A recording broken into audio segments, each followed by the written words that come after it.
Hello YouTube, WJ's Handy Dad here, and today we are going to resolve my check engine light. Now some of you saw where I posted on Facebook and on YouTube that I had a check engine light come on and that I'd give away a coffee mug to whoever guessed it right, and a lot of really good guesses, and one of you actually got it right. So you need to get in touch with me so I can arrange to get that out to you. But basically what happened was I drove out to the shop, and on my way home from the shop on a very cold day the check engine light came on, but other than that the car was running fine.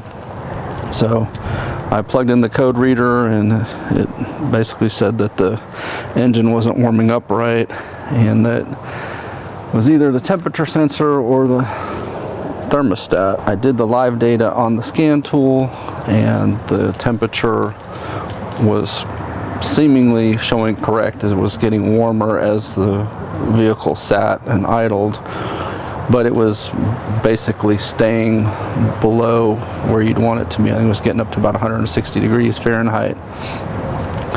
So that made me think it's probably the thermostat. I reset the code, and then the next several days were much warmer and it never came on. However, the temperature gauge on the dash was still showing below where I would think it would normally be. So I'm assuming thermostat. We're going to go ahead and change that out today. Now, a couple things from my old video that you want to be aware of. Ford does say to drain the coolant so that it's below here. Now, I've changed these thermostats before and never drained anything and never had an issue, but that being said, obviously you can drain some or all of your coolant out. I'm probably going to go ahead and drain all of it, even though it's fairly new. I just changed it not too long ago. I'll go ahead and drain it out. We'll start totally fresh. The other thing that Ford says that's not shown in other places is when you have this off of here and you're refilling, you should pour coolant into here until it starts coming out of the back. In other words, you remove the heater hose from the back and fill until it's full, then replace the heater hose, put your thermostat back on, and then top off through the overflow here. Now, I've always filled just from the overflow and it's worked, but for this one I'm going to go ahead and refill through here first and see if that makes any difference at all. The process is straightforward. We're going to remove this cap. Engine's obviously cool. Don't do this hot. And then I will drain from the bottom of the radiator. You want to drain it into a bucket or something so that you can recycle it. That's your drain there. Just turn it counterclockwise and the coolant will start coming from here. You can put a hose on there or just put a bucket beneath this and let it drain out. And then there's just two 10mm bolts to remove.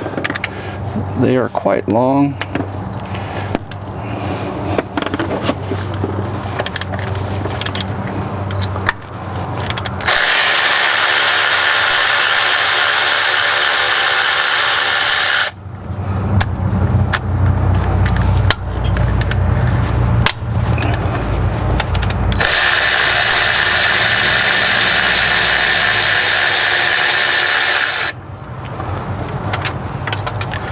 Now you notice this tool, it makes things a lot easier because you can use it as a ratchet when you gotta loosen up things that are tight, and then once they're a little bit loose, just hit the trigger and it'll spin for you. It speeds things up a lot. They say that they'll do 60 foot-pounds. I don't think they're anywhere near that, but like I said, it is helpful when you're got long bolts like this. So just take those out. Now, if you're lucky, this will just lift off, but a lot of times you gotta hammer on it to get it loose. This one not corroded like my 08 was. You saw that video. I mean, I was hammering on it quite a bit. The other thing, you can remove this hose, but I don't think there's a need to, and you kind of risk damaging the end of the hose when you do that, so I prefer just leave that on there. And then lift out the thermostat, and it may be stuck. You may need a plier to get it out of there. For my replacement, I went with the Motorad 2028-195. It's 195 degree thermostat, and the Motorcraft RG571. It's the rubber ring that goes on the top there.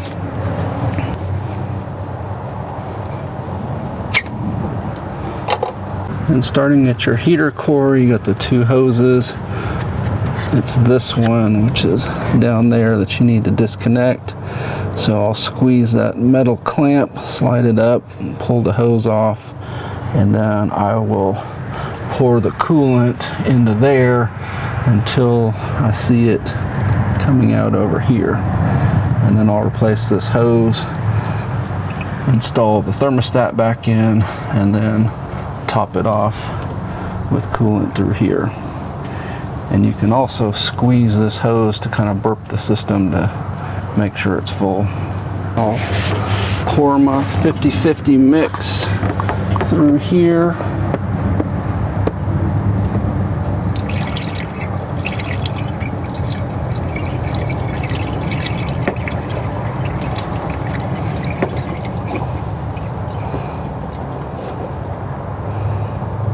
And I know I get a lot of grief for this, but I love this stuff. It's the universal. It's green in color, so everybody makes hateful comments that I'm using the wrong stuff, but it's universal. I've used it in all of my vehicles. They all work perfectly fine. They don't overheat. Heater works, air conditioner works, you know, everything. So I swear by this stuff. Obviously, the specific, you know, each vehicle that I have has a different spec that they want you to use, which is way more expensive than this.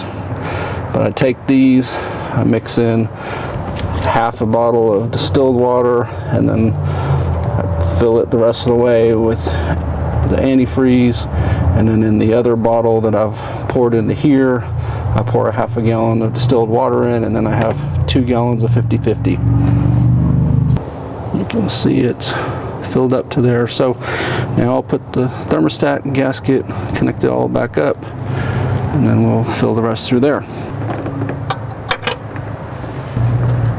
Rubber seal.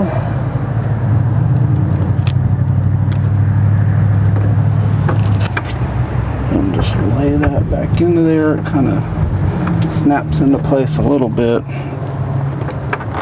I'm going to put some anti-seize on the threads, just because these can seize up.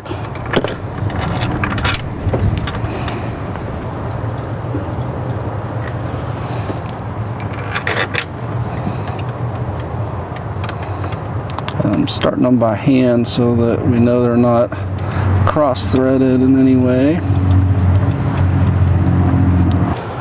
Then I'll snug them up with this, but I'm not gonna, I'll get the torque wrench to do the final tightening.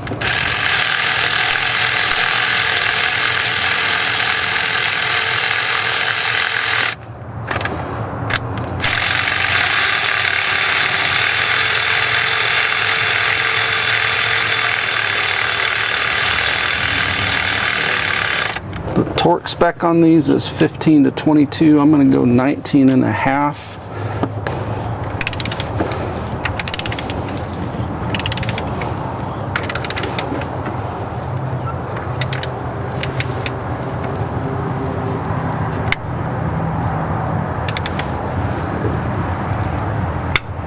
And there's that one.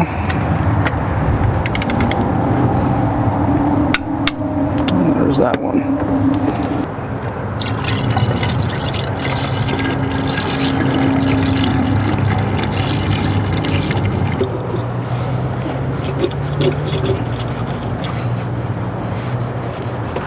Now, if you really want to be a perfectionist, start your engine with this cap off. Obviously, I'll remove all the tools and things that are laying here. when it heats up to normal operating temperature, the thermostat will open, coolant will flow, and then you can top this off to the appropriate level. If you don't feel like doing that, then now that it's full to the cold, you can cap it off, drive it, and then check it after you've driven it and see. I mean, you basically want it full so that you'll have heat. If it's not full, you probably won't have heat. And obviously it needs to be full enough to cool the engine down, or you could have catastrophic problems there.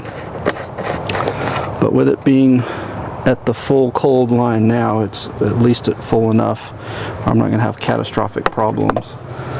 But I will go ahead and start it up just so you can see that method as well. Alright, I've got the overflow tank cap off and got all of my tools and caps from the coolant bottle and all that stuff out of the way, so we're ready to start her up.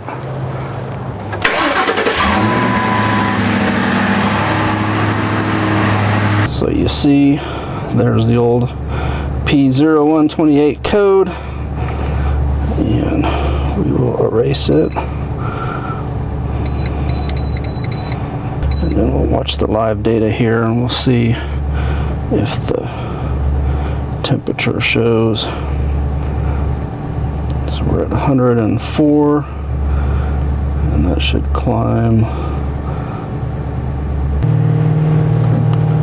up to 124, and at 195 that thermostat should open and suck up any coolant from the overflow tank, and then we can top it off. Alright, so the level has dropped a little bit now that it's warmed up. It should actually be at the full hot, not the full cold. And it's a little bit below the full cold. So I'll top this off a bit.